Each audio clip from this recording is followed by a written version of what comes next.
Hi, all. DT Neil again. I just kind of realized I was like, I'm wearing my Green Goblin t-shirt, so it's kind of appropriate that I'm talking about eco horror and green. I didn't really plan that ahead of time. I was like, okay, but then I looked, I'm like, wait, green, nice. Anyway, I mentioned already about the Return to Somerville, which was my novel sequel to Somerville, and that was very much an answer to a lot of readers' comments about wanting to know more about Somerville, wanting a bigger journey. And so that was absolutely, I won't call it fan service, but it was certainly a deeper exploration. And it's very referential to the original story in the sense that it follows a group of basically podcasters, vidcasters, people who are trying to find out what happened to the characters in from the first book. And no doubt, and these people coming into more than they perhaps intended with regard to Somerville. And I tell that story through a lot of first-person accounts, characters seeing things in their own way, different characters. So narratively, it's a different perspective than what I did in the original Somerville, but it kind of suited. It was worked. It's kind of found footage. Uh, without it being, it's not video, it's text, but I'm representing that stuff in that manner. And you learn a lot more about what's going on in Somerville and why Somerville became what it is and the implications of it. And it was interesting because writing that one, and I wrote that one last year, and it took a toll on me.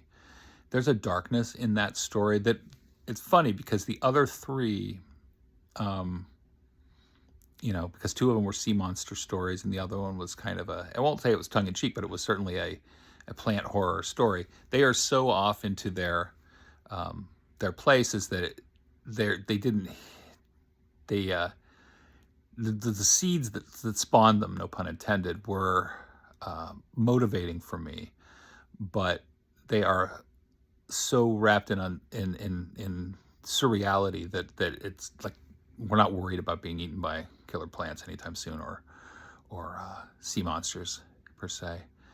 But Return to Somerville, there is an aspect, and again, as always, I don't want to do spoilers for my own stuff, but there are other forces at work in that story, which I think are very relevant to what we're dealing with right now in the country.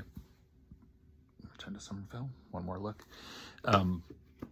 There is a degree of corporate involvement, manipulation of minds and opinions and emotions, cover-ups, conspiracies, paranoia, and all of those things feel very... I would be lying if I didn't think I was influenced by current events and letting that percolate into the story, letting it fertilize the story, if you will. And so that one, when I wrote it, it took a lot out of me emotionally. I felt the darkness that I was writing. So one could view that from a writerly perspective and think that was a success. And I do think it was a success in that regard.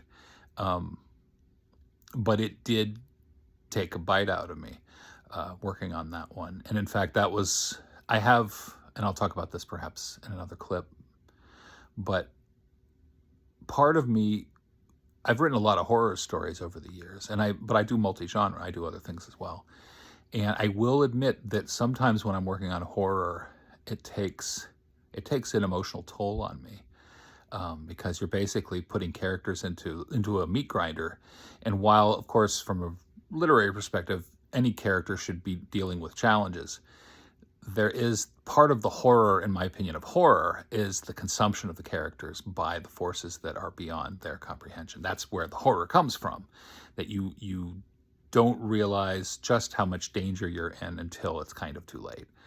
And narratively, because I enjoy giving challenges to my characters, but I like for them to try to attain victory as much as they can.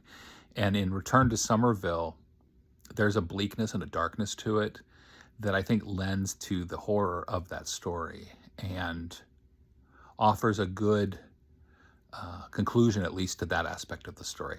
There's technically another story that could be a sequel to the sequel. I've written it, but I've let it marinate all these years. So eventually that might come forward. But right now, Return to Somerville is where it's at for that particular story.